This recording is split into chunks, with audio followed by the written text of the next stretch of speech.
Karena saya punya prinsip ya, kunci kebahagiaan itu kan pertama rumusnya kan SSI gitu. Yang pertama adalah komitmen bersama. Utamanya adalah kita dengan pasangan kita, istri suami kita. Itu harus ada komitmen yang kuat.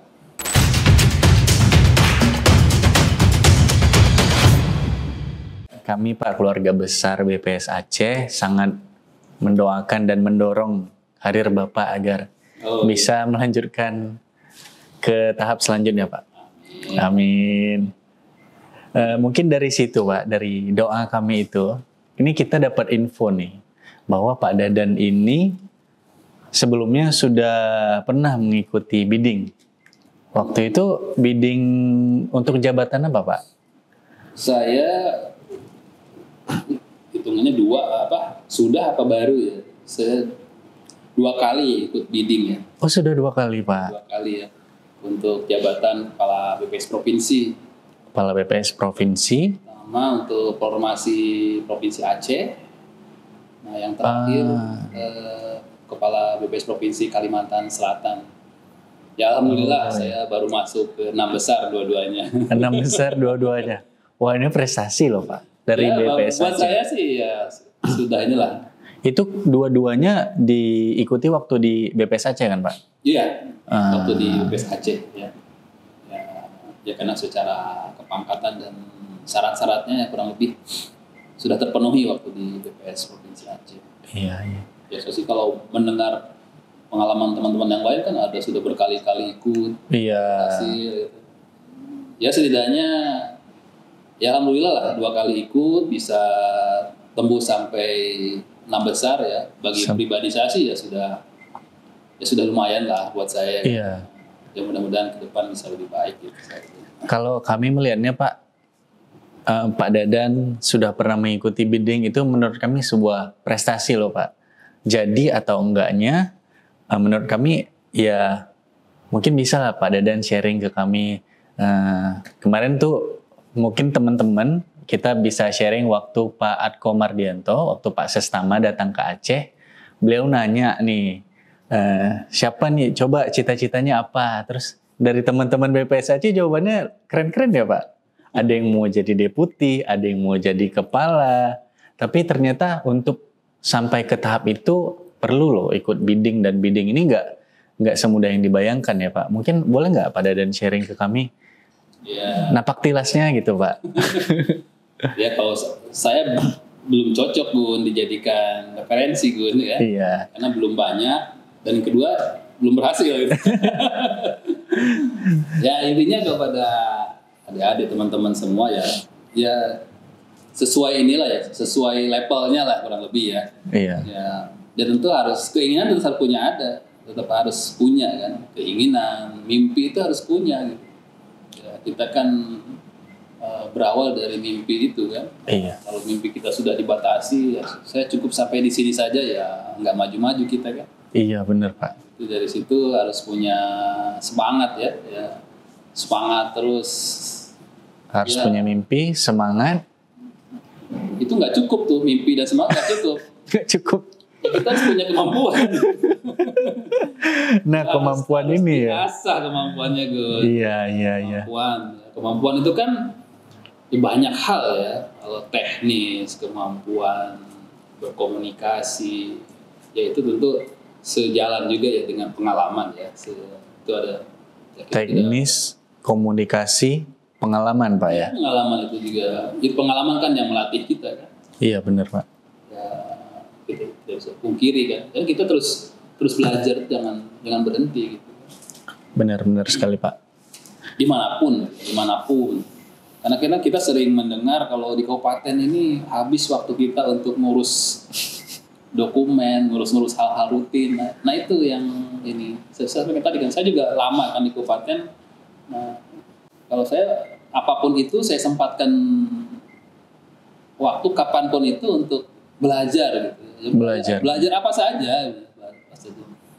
Ya nggak harus teknis ya. Kalau apa saja gitu. Sehingga kita tidak ketinggalan walaupun kita di kabupaten gitu. Iya. Berarti ini pesan-pesan untuk teman kabupaten. Iya, betul. Yang punya mimpi tinggi jangan jangan berputus asa Pak ya. Pasti ada jalan ya. Insya Allah. Itu Insya Allah. Ya, tadi kan tekad tadi kan. tekad Pak ya. Tadi kan.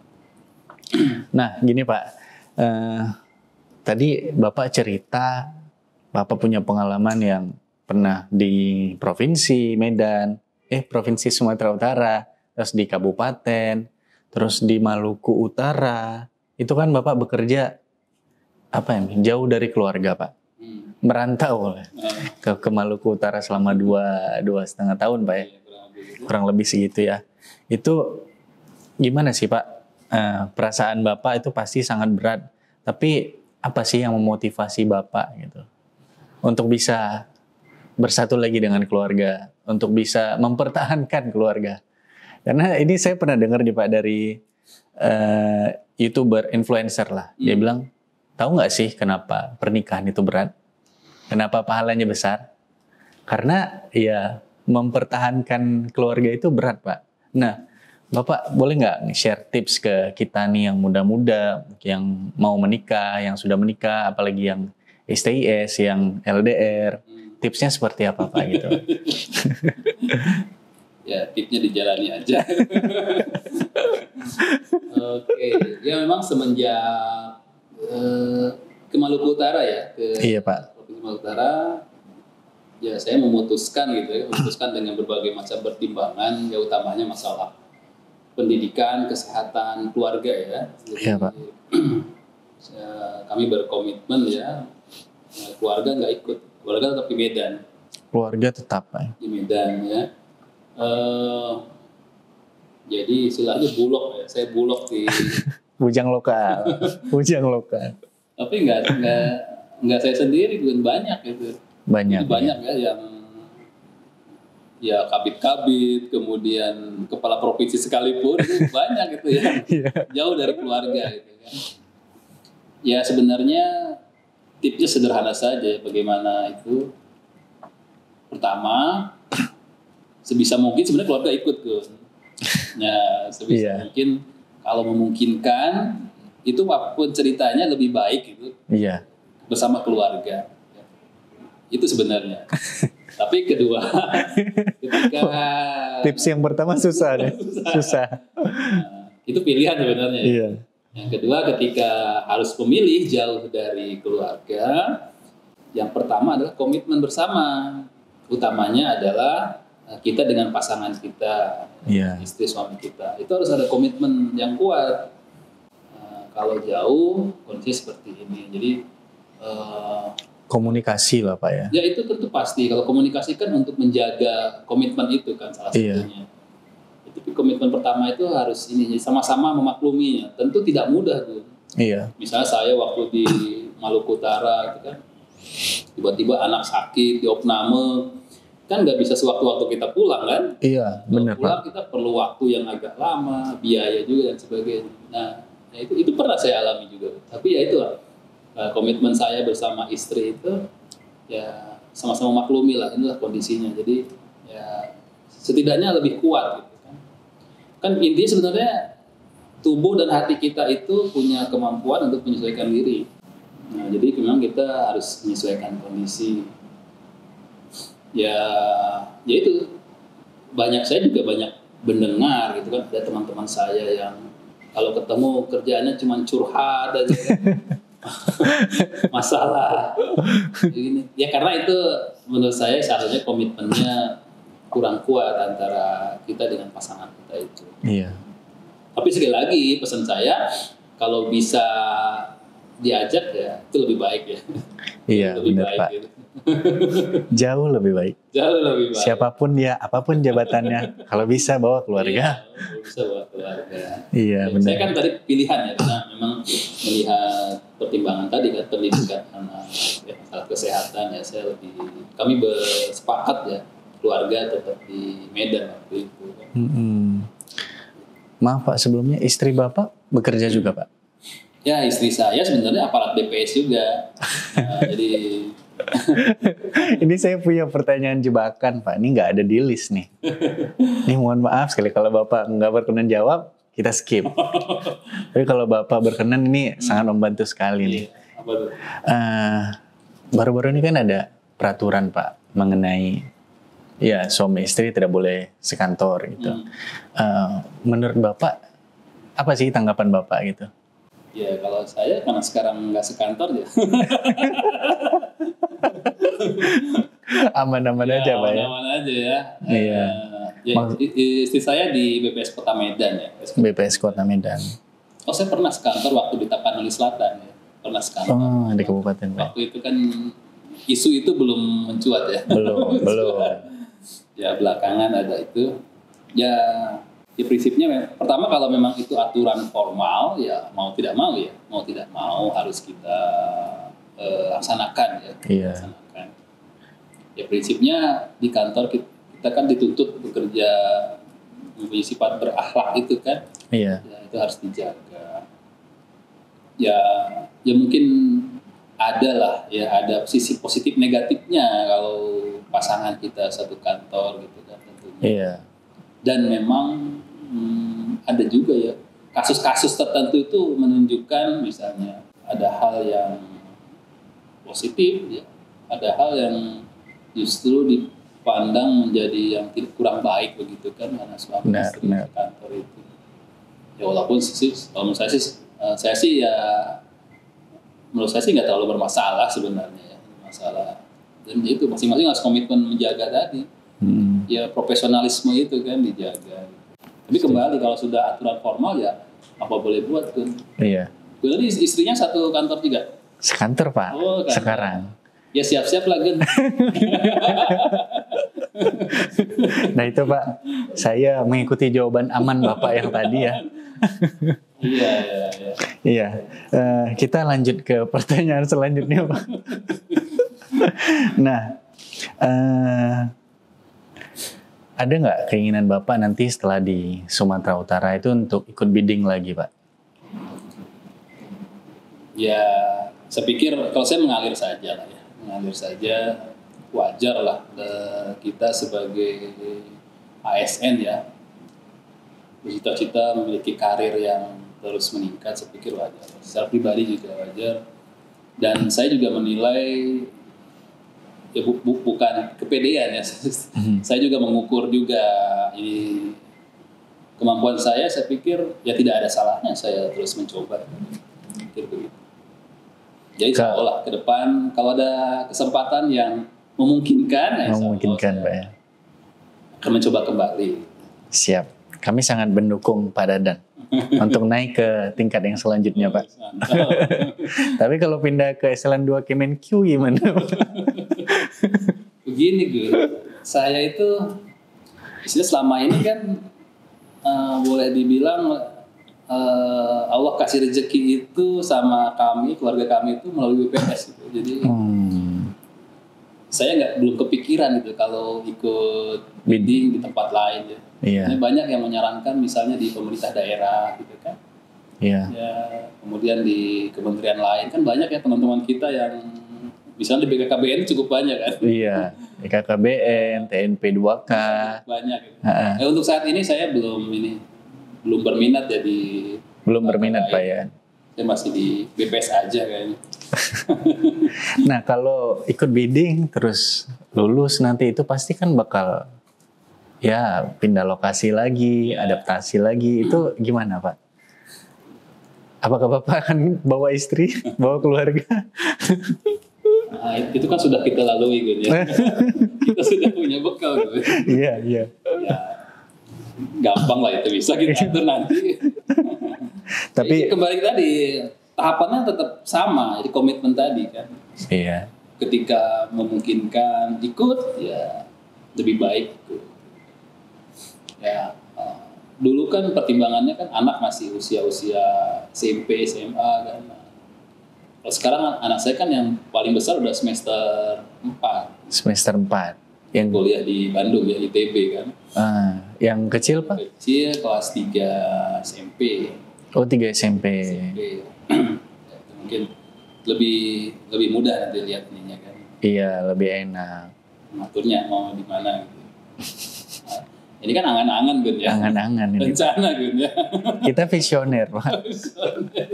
Melihat karena realistis aja nih. Kami juga kita kan di BPS punya sistem 360 ya Pak, di mana atasan bisa menilai bawahan, bawahan juga bisa menilai. Loh ini loh Pak Dadan loh ini yang sudah terspesialisasi di bidang sosial ya Pak, di manajemen lapangan tim sosial. Kami tentunya mendukung loh Pak. Apalagi dengan track record Bapak, pengalaman Bapak, kami mungkin saya ya, bukan saya bukan menjilat nih, tapi memang kalau dari sisi wise-nya terus manajemen SDM-nya itu sudah patut sekali. Kami sangat mendukung Pak. Terima kasih lah dukungannya gitu. Iya, mudah-mudahan teman-teman kita juga sama ya. Ya Pak.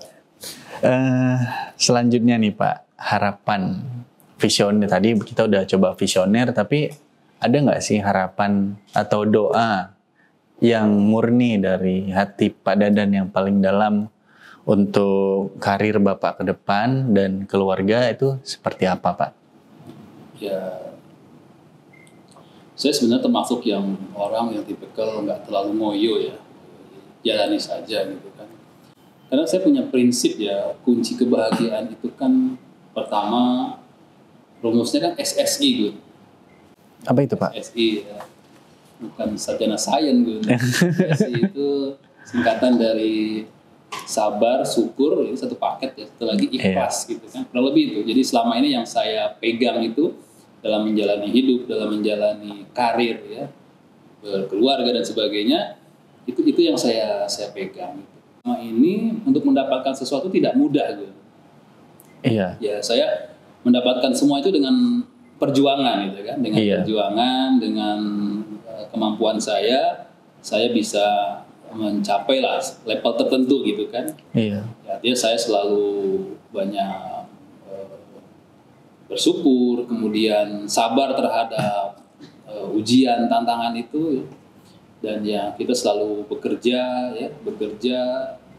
beribadah itu kan kuncinya harus ikhlas. Gitu. Iya. Dan tentu saya berharap ya karir ya sebagai secara manusiawi ya tentu harapannya bisa lebih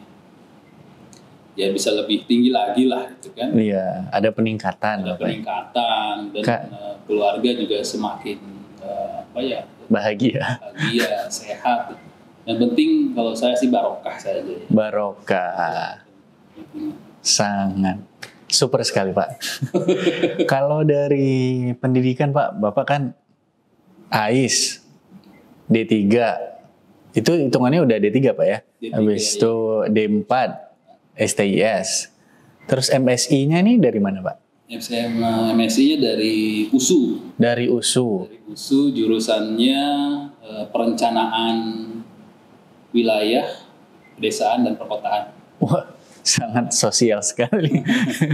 Kalau doktoralnya Pak, ada harapan lagi nggak Pak ke depan? Nah, itu juga menjadi salah satu ya rencana ke depan lah insya Allah. Rencana ke depan. Baru ya mudah-mudahan. Amin. Segala sesuatunya mendukung. Amin. Karena memang sekarang kan kalau kita D4, S1 udah ketinggalan gitu. Iya benar Pak. S2 udah biasa gitu. S2 udah biasa. Kalau S3 nanti sudah dianggap biasa juga nanti kan. Nah ya gitu. Tentu harus punya keinginan itu. Rencananya mau ngambil apa nih Pak? Karena kami tuh udah punya list Pak. Ini deputi ini track record pendidikannya apa sih? Ini ya kalau apa istilahnya paralel ya sama ya melanjutkan itu juga kan perencanaan wilayah tadi kan. Perencanaan wilayah itu kan dia sebenarnya semua ilmu di situ ya. Di semua ilmu aplikasinya di situ gitu kan. Bagaimana kita membuat sebuah perencanaan dengan berdasarkan kondisi kultur, sosial ekonomi, kondisi lahan dan sebagainya. Iya. Tapi terus terang ya saya kemarin belum mendalami betul ya. Iya Pak. Kalau kata Bapak pimpinan kita, kuliah lagi itu untuk nggak cuma belajar tapi untuk membangun koneksi kan Pak. Tadi ya biasanya seperti USU itu waktu kalau yang kuliah di jurusan PWD ya kesingkatannya itu kan. Iya. PWD itu perencanaan wilayah itu. Memang itu banyak-banyak ini pejabat-pejabat daerah biasanya gitu kan. Iya. Sampai Pak Gubernur waktu itu kan sama itu. Kami Pak- sama-sama kuliah di situ, cuman beliau beda ini ya, beda angkatan gitu kan. Pak Gubernur Sumut Sumut. waktu itu, waktu itu ya. Ya memang banyak gitu. Umumnya orang pemerintah daerah ya. Orang Pemda Pak ya. Tapi di BPS juga banyak. Seperti Pak Ahmad Rizwan juga kan S3-nya ya kalau nggak salah itu kan perencanaan wilayah. Kemudian dulu ada Pak, dengan saya ada beberapa. Cerita-cerita dong Pak, saya dengar nih orang BPS kalau ngambil pasca sarjana sering diminta itu loh untuk ngolah data. Ya, itu biasa itu. Nah itu kan itu juga jadi satu kelebihan kita. Nilai jual kita Pak ya. Jadi itu biasa kalau sudah mata kuliah statistik begitu kan, Iya. atau yang terkait dengan pengolahan data. Iya. Padahal kalau saya lihat mata kuliah statistik di S2 itu mungkin sudah kita pelajari di semester 2 STIS kali ya. Iya. Iya. Gimana Pak? Selama perjalanan Bapak dipakai nggak? Begini gitu, kita kalau itu kan kalau kuliah itu kan lebih banyak bagaimana kita dipersiapkan ya. Benar Pak. Persiapkan secara mental, pola pikir kita gitu. Ya mungkin kalau kita di daerah pelajaran-pelajaran statistik itu secara langsung mungkin tidak terlalu banyak digunakan kan. Iya. Karena kita lebih banyak tinggal mengaplikasikan apa yang sudah dibuat direncanakan oleh pusat. Iya benar. Tapi setidaknya itu kan jadi bekal kita kan, bagaimana kita melakukan pembinaan statistik sektoral. Iya benar Pak. Ya memberikan pencerahan bagi masyarakat secara umum. Tentu itu perlu bekal. Nah, salah satu bekal yang luar biasa dan menurut saya sudah berlebih-lebih itu yang kita dapat Di kampus STS itu. Nah, untuk memberikan sesuatu yang bermanfaat bagi masyarakat tadi. Benar Pak, setuju. Walaupun di kerjaan sehari-hari mungkin nggak terlalu kita pakai kan. Iya. Ya, mungkin kalau di pusat mungkin bisa lebih banyak digunakan. Benar Pak, setuju. Jadi tadi saya terenyuh Pak, perjalanan karir Bapak. Biasa aja kan. Tidur di masjid, Ya. untuk daftar AIS, terus lulus, penempatan, merantau ke sana ke sini, beradaptasi, lambungnya beradaptasi juga. Terus apa lagi tadi, perjalanan pendidikannya, hubungan Bapak di keluarga.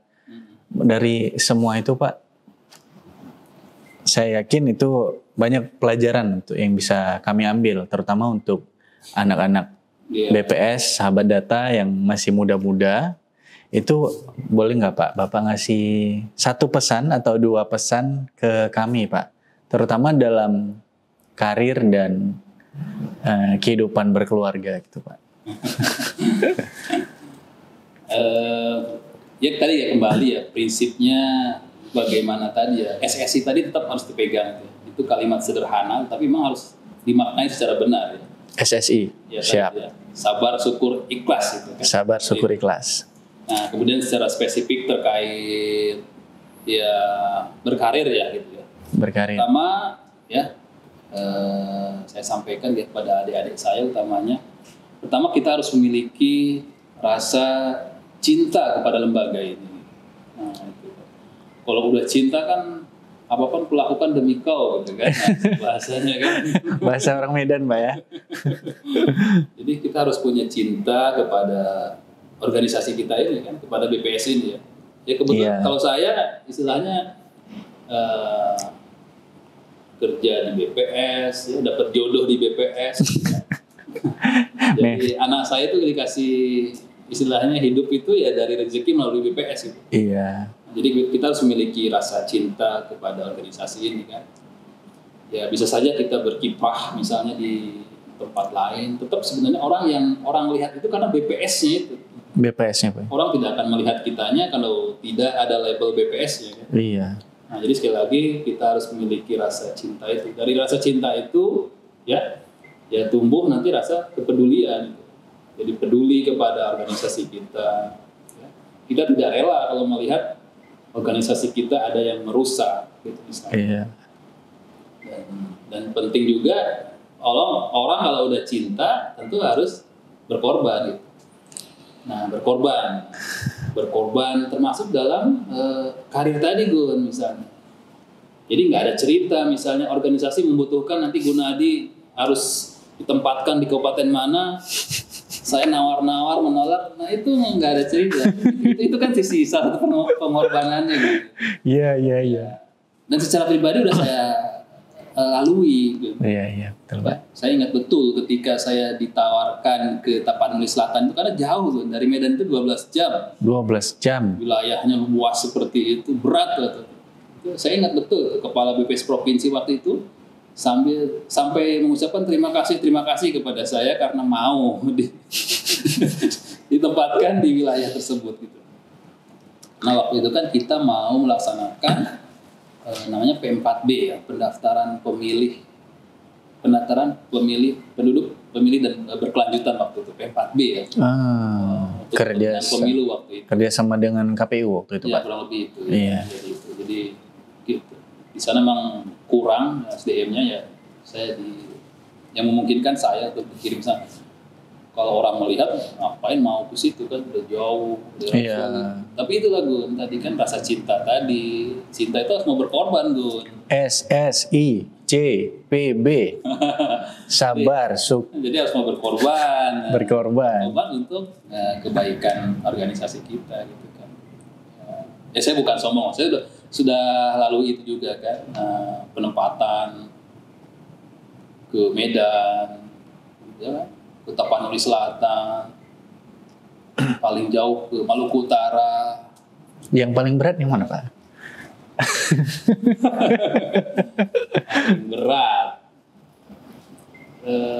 Paling berat sebenarnya kalau secara ini ya geografis kemudian tantangan SDM waktu itu kan di Tapanuli Selatan itu. Tapanuli Selatan. Ya waktu itu Gun, SDM kita juga masih terbatas gitu kan. SDM terbatas kan masih ada kalangan-kalangan senior yang memang mereka punya keahlian di lapangan dan sebagainya, tapi keahlian teknisnya kan mereka lebih terbatas. Jumlahnya juga terbatas. Jumlahnya terbatas. Coba bayangkan dulu masih ada Mantis dulu kan, Mantis KSK. Mantri Statistik ya. Dulu itu dia satu kecamatan aja 100 desa Gun. Dia sampai merangkap 3 kecamatan Gun. Waduh. Jadi bisa jadi satu Mantis itu membawahi kurang lebih bisa jadi berapa tuh 400 desa. Kalau sekarang 400 satu kabupaten kan. Iya. Apalagi Tapsel waktu itu satu desanya udah padat kan Pak? Enggak, di sana itu kalau jumlah penduduknya sedikit, cuman jauh-jauh. Jauh-jauh ya. Antar desa itu jauh-jauh. Iya. Makanya ya sulit digabungkan waktu itu. Iya. Waktu itu juga belum ada ini ya Pak, pendataan online belum bisa Pak ya? HP belum ada waktu itu. Jadi ya itulah kalau cerita gitu kan HP belum ada gitu kan. Tapi kita bisa gitu komunikasi dengan aparat desa, dengan petugas. Coba bayangin tuh satu kecamatan 400 desa nyari petugas itu sekarang ada di mana tapi nggak tahu ya waktu itu ketemu aja gitu. Sekarang kan sudah ada HP, janjian gampang kan di mana? Iya. Kalau dulu sebelum ada HP kan. Kalau di Aceh di warkop mana janjian? Kalau rapat konsumsi Mantis tanggung. Gitu. Kalau di sana kan dulu ada istilahnya hari pasar ya. Hari pasar. Hari pasar itu kan biasanya hari tertentu itu pasar buka kan. Nah, pasti di situ ketemu tuh kepala desa, petugas-petugas. Nah di situlah kita istilahnya komunikasi Pak ya. Komunikasi, berkoordinasi itu di situ. Berarti kita wrap nih, kita summary. Pesan Pak Dadan tuh SSICPB. Coba ulangi apa tadi? Syukur. Iya, ada syukur. Sabar, syukur, ikhlas. Sabar, syukur, ikhlas, cinta, peduli, berkorban. Wow, luar biasa. Sangat luar biasa. Ya, mungkin itu itu saja dulu ya Pak. Oh iya. Nanti Iya, nanti pas Bapak udah semalam nanti kita ngobrolin. iya. Nanti sehari semalam takutnya nih. Karena teman-teman sahabat data banyak banget yang bisa dikorek dari pengalaman dan dan pengetahuan insight dari Pak Dadan ini. Sebagaimana yang beliau jelaskan tadi, beliau ahlinya, bisa kita bilang ahli nggak sih Pak? Ahli di bidang sosial nih. Bukan ahli ya, kebetulan ya pengalamannya di situ aja. Iya. Ahli belum lah. Nah, yang kami harapkan juga Pak Dadan nanti sebelum akan berkiprah di tempat yang lain, nanti mudah-mudahan ada Pak ya dari teman-teman kita yang nonton video ini bisa lihat biografi Pak Dadan dan bisa belajar banyak juga dari Pak Dadan mumpung masih di sini, banyak banget insight-insight yang bisa kita ambil nanti tentunya untuk pengganti Pak Dadan di sini. Mungkin begitu saja. Terima kasih banyak Pak Dadan atas waktunya. Bapak sudah bersedia. Ini suatu kehormatan bagi saya, Pak. Biasa-biasa aja gue. Suatu kehormatan bagi BPS Aceh bisa mendapatkan Pak Dadan. Pengalamannya bekerja di Aceh selama berapa tahun, Pak? Insya Allah di tanggal 17 nanti genap 3 tahun. Genap 3 tahun, Pak. Saya dilantik di sini tanggal 18 Februari. Wah. Genap, insya Allah hari Jumat tuh insya Allah genap 3 tahun. Oke. Mungkin itu saja. Terima kasih banyak Pak Dadan, teman-teman, semua kru yang bertugas.